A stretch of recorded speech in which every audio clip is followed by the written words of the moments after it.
blur this a lot. I'm here to talk about a story that I just ran into serendipitously a few weeks ago, and that is the story of Green Henry. So some background information.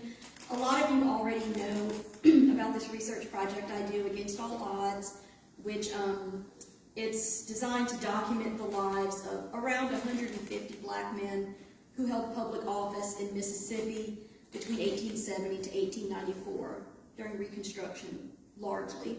So there's that background.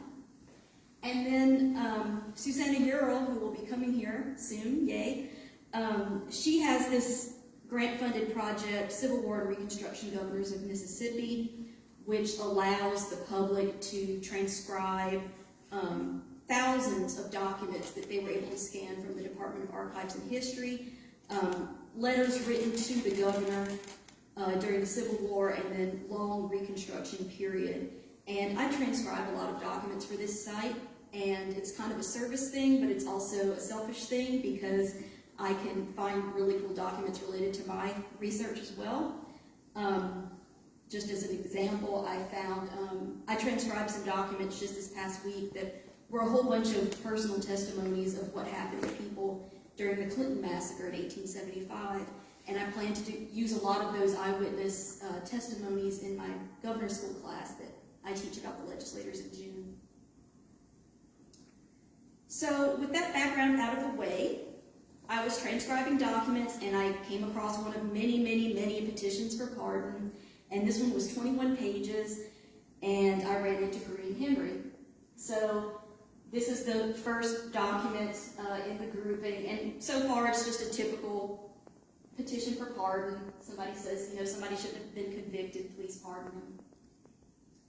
And then I got to this letter, and this one was really interesting because it was from a pastor who was giving spiritual advising, spiritual counseling to Green Henry, and was also asking for him to be pardoned because he thought he was innocent, he thought he deserved to be pardoned. But then I got to the end of the letter. I was just going along transcribing it, not realizing who it was from, and then I realized it was from one of the legislators in Against All Odds, Jesse Freeman Boulden. So I got super excited. I was like, oh, he wrote this letter, that's even cooler. So Jesse Freeman Boulden was born free in Delaware in 1820. He was a Baptist minister, and he first came to Mississippi in 1865. He was in Natchez, and then he was hired by a church in Columbus in 1867. And he represented Lowndes County in the Mississippi State House from 1870 to 1871. So he was part of that very first group of legislators in 1870, those black legislators that entered Mississippi's government.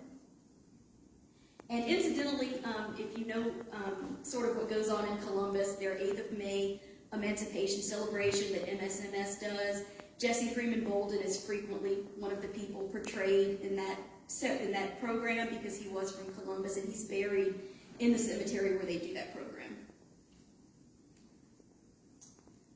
So I kept transcribing. This thing was 21 pages long. I moved on, and I got to this printed petition, which was signed by a whole bunch of members of the bar and public officials in Columbus.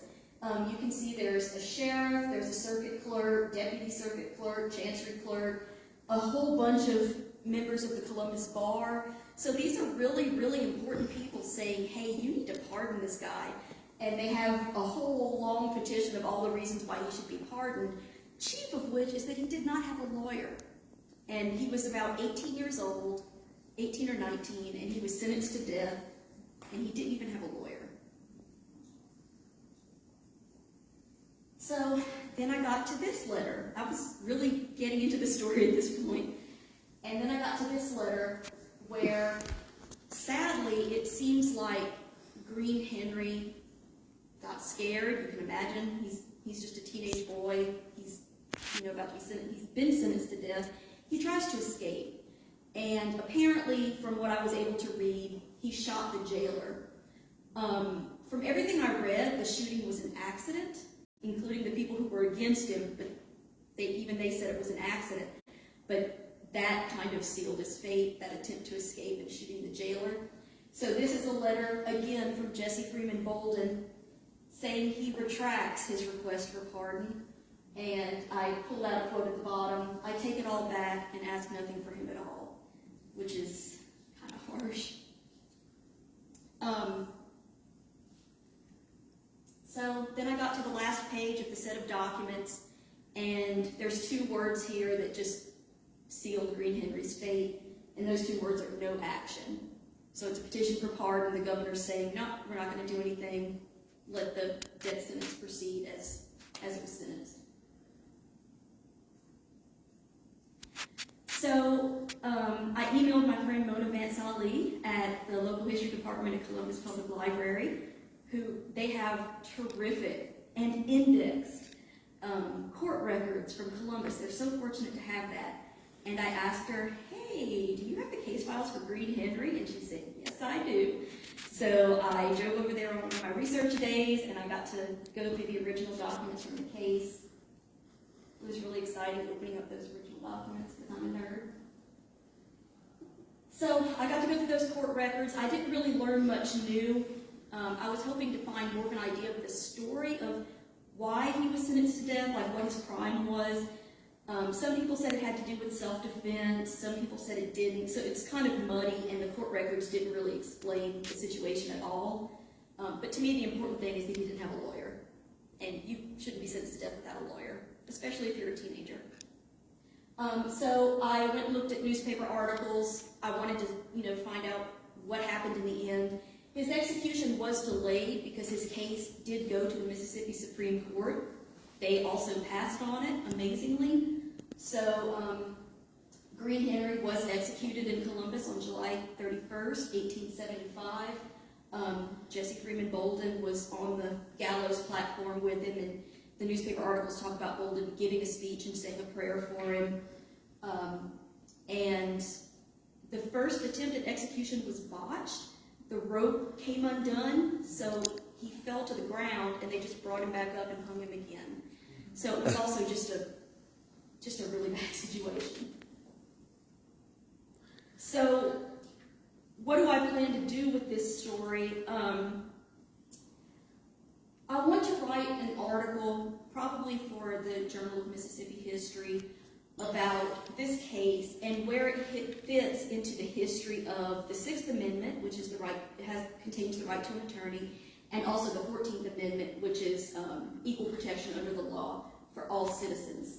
So there was a big Supreme Court case in 1963. Believe it or not, even with the amendment, the right to a lawyer, even with that, it took until 1963 for the Supreme Court to say, hey, you really do have to have a lawyer.